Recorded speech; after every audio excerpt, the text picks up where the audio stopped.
vous souhaite la bienvenue à la présentation du nouvel ouvrage de référence de l'INSEE. Cet ouvrage rassemble les dernières données disponibles sur les revenus et le patrimoine des ménages. Alors, 3 dossiers vont vous être présentés ce matin. Un premier sur les inégalités de revenus et de pauvreté, un second sur le patrimoine des ménages et un troisième fera un focus sur les très hauts revenus, c'est-à-dire les revenus des 1% de ménages ayant les revenus les plus élevés. Je vais faire la première présentation d'un dossier qui a été écrit par Julien Blasco et Julie Labarthe sur les inégalités de niveau de vie et la pauvreté en 2015 et depuis 1970. Les inégalités monétaires sont stables en 2015 par rapport à 2014 et plus généralement elles sont stables depuis 2008. Ce qui est intéressant maintenant, c'est de regarder ce qui se passe dans l'Union européenne. Dans la majorité des pays, ces inégalités ont augmenté. Très souvent, la barre orange, elle est inférieure au niveau du bâton bleu qui figure le niveau de 2015. Alors, on considère qu'on est pauvre en France quand on a un niveau de vie qui est inférieur à 60% du niveau de vie médian. Le seuil de pauvreté s'établit en 2015 à 1 015 € par mois. Le taux de pauvreté est de 14,2% en 2015, donc ce qui fait qu'il y a 8,9 millions de personnes qui sont pauvres cette année-là, et ça représente une personne sur 7. Si je compare maintenant par rapport, encore une fois, à nos voisins de l'Union européenne, nous avons donné les pays selon le niveau du taux de pauvreté en 2015, et la France a toujours à des niveaux de pauvreté les plus bas de l'Union européenne. C'était déjà le cas les années précédentes.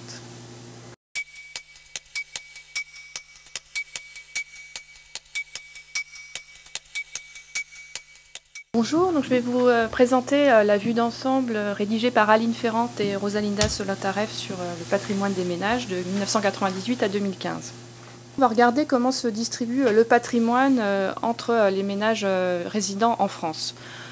Donc là, comme dans la présentation précédente, on a ordonné la population des moins dotés aux plus dotés.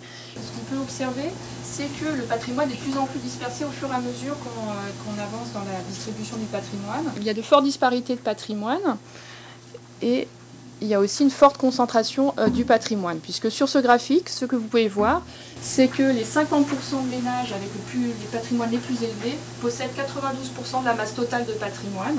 Si on regarde ce que possèdent les 10% de ménages les plus riches, on atteint près de la moitié du patrimoine brut. Et enfin, les 1% les mieux dotés possèdent 16% de l'ensemble du patrimoine en France. Donc là, je vais regarder les évolutions du patrimoine depuis 1998, hors patrimoine résiduel, parce que la mesure de ce patrimoine résiduel a beaucoup été améliorée en 2015. Donc on l'enlève pour pouvoir faire des comparaisons intertemporelles.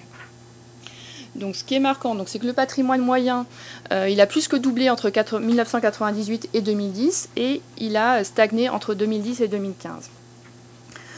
Donc si on regarde les choses sur longue période, donc entre 1998 et 2015, on voit que l'évolution elle est très différente selon la position dans l'échelle des patrimoines.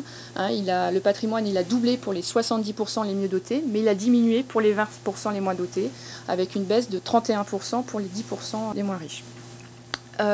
Donc si on fait un zoom sur la fin de période, on voit qu'entre 2010 et 2015, le patrimoine a stagné, voire diminué pour les 60% les mieux dotés, notamment tout en haut de la distribution, et qu'il a augmenté entre le 2e et le 4e décile de niveau de vie, ce qui fait que globalement les inégalités ont légèrement diminué. Mais elles restent à un niveau élevé puisque les inégalités ont beaucoup augmenté dans les années 2000. Bonjour, alors nous allons maintenant revenir sur les revenus pour nous concentrer en particulier sur une petite partie de la population, à savoir les 1% de personnes qui perçoivent les revenus les plus élevés. On peut construire la distribution des revenus initiaux par unité de consommation en classant les personnes par ordre croissant de leurs revenus.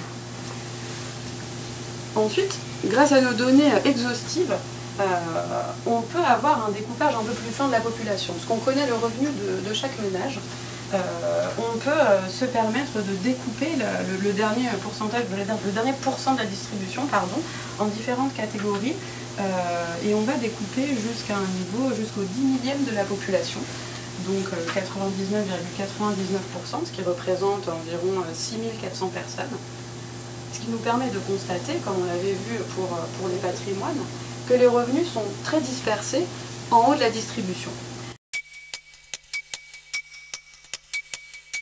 Donc ces 3 dossiers, le premier a pour thème les transmissions de patrimoine. Le second étudie les raisons de la baisse récente dans l'accession à la propriété. Et le troisième, l'aide que les parents apportent à leurs enfants quand ils sont grands, c'est-à-dire quand ils ont entre 18 et 24 ans.